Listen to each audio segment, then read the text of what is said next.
Hi and welcome back for another video. My name is Alexis from Bear and Pixie Art Studios and thank you for joining in. So I know most of our channel lately has been about Artist Alley and conventions, so today I wanted to do a little bit more of an art tutorial for you guys. So I thought I would go over 5 ways to improve your art skills. So let's go ahead and dive in.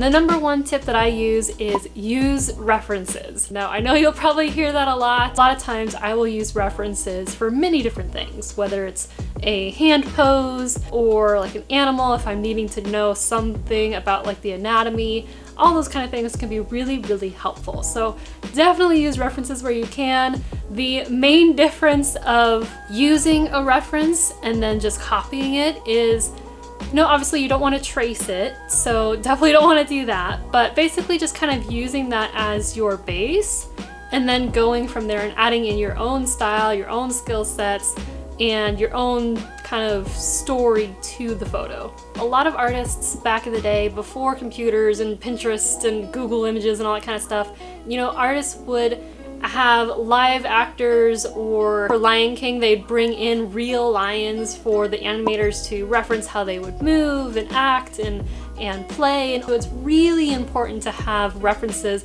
whether it is a photo or even going out in real life and looking at that thing that you're trying to draw to learn from, because that's what really references are for. So it's really important to use references where you can to fill in the gaps there a little bit. And over time, if you're really wanting to become a professional in drawing animals or people, or the more you draw those things, the less you may need a reference, because you just kind of get more comfortable and you understand a little bit more of the anatomy and the structure of that object or thing that you're drawing because you've had some practice. So don't feel bad about using references. Everybody uses them at one point or another for different reasons, different purposes.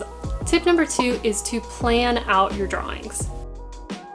You want to think of a thumbnail as building a house. So you don't just go in, build up the walls, start painting and move in furniture. You want to plan out the house, build the structures, have that strong foundation, and then go from there. So when you're thinking of creating a new art piece, it's kind of the same way. You don't just plop down your drawing, or at least not your initial drawing from your head, because sometimes there might be issues, whether it's the composition or the pose or other things like that too. And this stage is really important. It can really help clear out your idea of what the drawing is going to be like, whether it's the composition or the colors or the pose. All those sort of things can be really planned out before you even spend hours and hours rendering out the painting.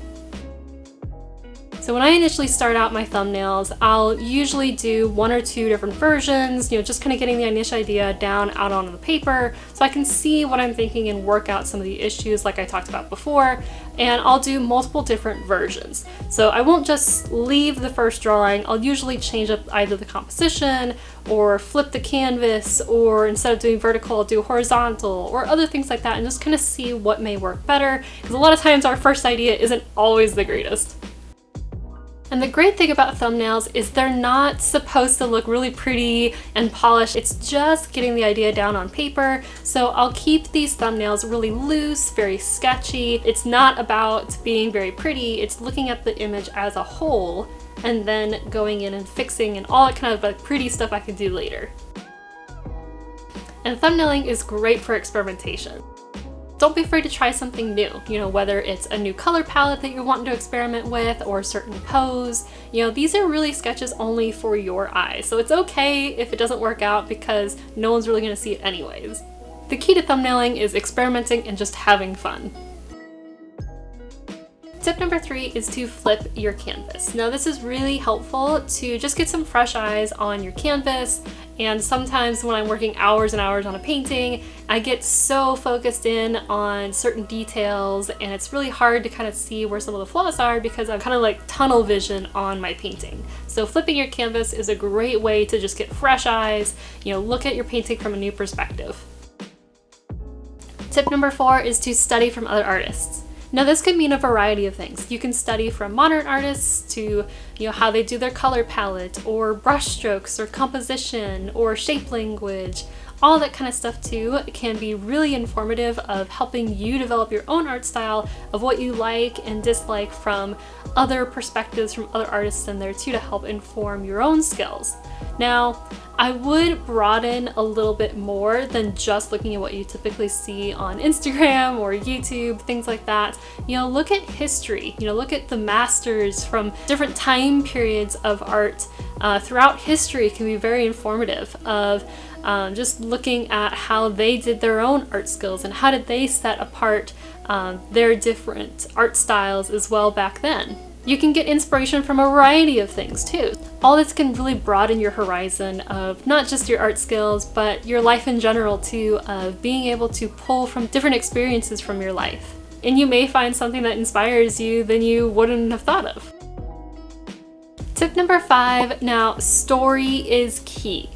Now, I may be biased a little bit because I'm a children's book illustrator, but I still believe even if you're not making a book or a comic or something like that, you know, you can still make really memorable art to relate to your audience, whether that's a crowd of people at a convention or, you know, people on Instagram. People love hearing stories, you know, ways that they can feel connected to somebody else, you know, either through their experiences or you're telling something interesting through your art. You know, you see this all throughout history, you know, other historical artists, you know, conveying moments in time or a mood or, you know, a sense of belonging, things like that that you can connect to. And that's what helps your art stay memorable and stay with someone longer. So when you're creating your art piece, see if there's something that, you know, you can relate to, or something, a piece of you that you can put into your art, whether it's something that you love, or, you know, like me, like I love cats, so I love to do kind of funny drawings with cats. You know, everybody has a cat and love to see funny moments with their cats, and they're like, oh, like all the time, like at conventions I'll see people pointing out and like, oh yeah, my cat totally lays in the sink all the time too, like I totally get that. You know, the story doesn't have to be profound. It can be something funny or silly too. But just having a little bit more connection to your story, you know, it kind of portrays a little bit more of who you are to the audience, and that's what they are really interested in seeing. It's not just the art, but who are you as an individual. Thanks for watching, and if you have any other tips that you would like to share, leave a comment down below. Make sure you like and subscribe to see our next one, and I'll see you next time. Bye guys!